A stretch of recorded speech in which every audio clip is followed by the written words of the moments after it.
walk me through the feeling after giving that first speech to the kids and getting out here on the field for this first time.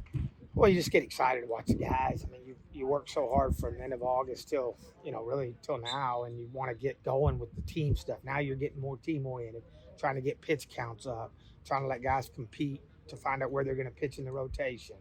And even a couple battles on the field, who's going to be the most offensive and defensive player to play. So now it's a little bit of evaluation. We kind of stay back and really work hard at the team defense and build pitch counts. But we got a 4 inning game today, and it's all about competing and trying to beat the guy out in front of you. But what a good group, and it's just exciting always at the first. You're 0-0. You always have high expectations. Maybe it's just me. I'm really optimistic to win a championship and get this thing back to where it was in the 80s and 70s, and that's our goal every year. And so we're just fired up to get after today. What do you think we could expect for this upcoming season? Last season you were, 15-14, the WAC record. Still put up a great fight throughout, those tournaments, the games. What do you think we can expect? Well, one thing I've really liked is the defensive ability of some guys that are new, and the arms. I don't know if we've had this much power. Not that velocity wins, but we've got a lot of guys throwing the ball, 93 to 96, and that's exciting because that's power stuff and really good secondary. The pitching's deeper. That's one thing we made an emphasis in recruiting on the summer. We were short last year, and we had Havlicek and Jack Quinn go down, 2 bullpen guys that were really good, and that hurt us. And we were like, what, if we lose a couple guys, we still got to be okay. So we went out there and we reloaded, and we're deep. We have more of them. And so we're really excited about the depth of the pitching staff. Couldn't tell you who's going to start Friday, Saturday, Sunday, Tuesday yet. I'm pretty sure Cabral's going to be one of them because he was an all-region pitcher last year, all-conference. But it's exciting, man. And the culture and the leadership is kind of – I've had some players tell me, like, Coach, man, this team's tight. This team's good. I'm always like, yeah, because they haven't been sitting on the bench yet and haven't made the roster. I mean, the roster is, the lineup. So it's kind of funny, but a good group of guys. They've had a good fall, and I'm excited to watch them play. It's just I'm their biggest cheerleader, You have your first couple of games are at home. Do you think that'll be to your advantage? I think always at home it's your advantage. I mean, it's a place you take ground balls every day. You sleep in your own bed. I mean, I think home is the reason why you see home records for everybody in the country higher than on the road records. Last year was our first. I think we were tied. I think we ended up being 8-8. If you count the conference tournament, I think it pops you. But that's more of a neutral. But we got to win on the road, and yeah, we are at home a long time early. And it always scares me because when we do go, it's the big one is Seattle Utah Open Conference. We ain't been out of here, but Corpus or San Antonio and Chronic Word. But it's exciting for our fans. It's exciting because look at this weather.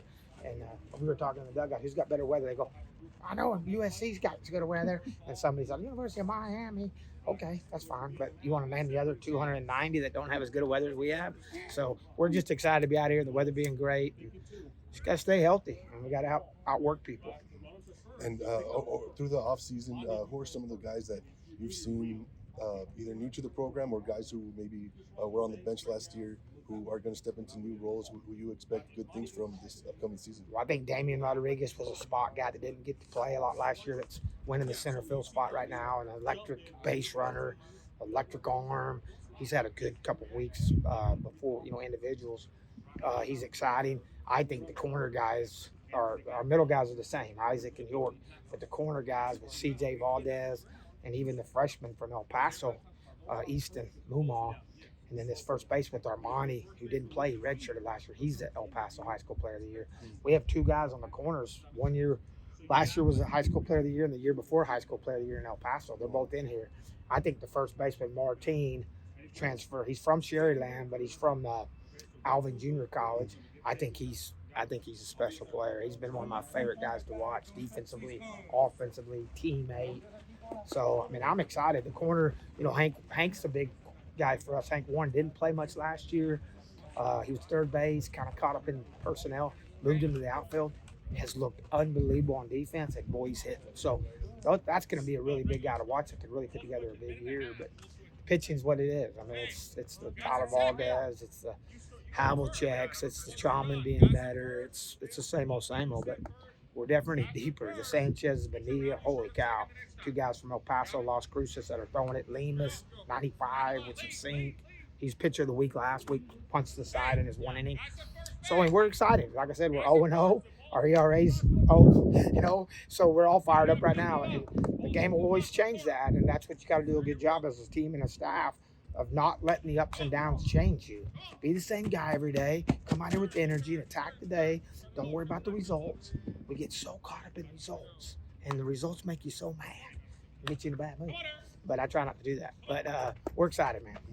And when you lose guys like bats like Brandon Pimentel and Montclair Kane, how do you find, or how do you replace guys like those, or find guys who can kind of produce in similar ways? Well, you hope you have some in here, but that's not, to be honest, that might not be realistic. That guy was probably put together one of the best years that's ever been put together here in the history.